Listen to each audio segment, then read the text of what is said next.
महिला ने ध्यान से अपनी उंगली से नीलम को फैलाया। फिर उसने उस पर सन कॉफी डाली और उस आदमी का हाथ तब तक सूजने लगा जब तक कि एक बड़ी नाड़ी नहीं बन गई। फिर उसने 3 मीटर लंबी कठोर सुई ली, उसे नीलमणि के साथ जोड़ा और सीधे पूरे छोटे हाथ में घुसा दिया, जिससे आश्चर्यजनक रूप से 30 बड़े जलीय जीव बाहर निकल आए। जब तक महिला ने लाल गेंद को बाहर नहीं निकाला तब तक हाथ का उत्परिवर्तन नियंत्रित था।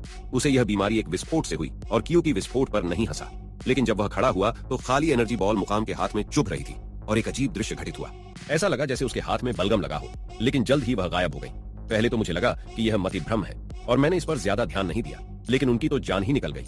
कार में विस्फोट हो गया और केवल एक ही जीवित बचा था। दयालु अक्यूकी आगे बढ़ना चाहता था और दूसरों को बचाना चाहता था, लेकिन वह कार में बैठा ही था कि उसे अपने हाथ में तेज दर्द महसूस हुआ और तुरंत एहसास हुआ कि उसके हाथ पर अभी भी नीलमणि है। लेकिन जल्द ही वे दृष्टि से गायब हो गए और मुझे एहसास हुआ कि अब मैं मतिभ्रम नहीं कर रहा हूँ।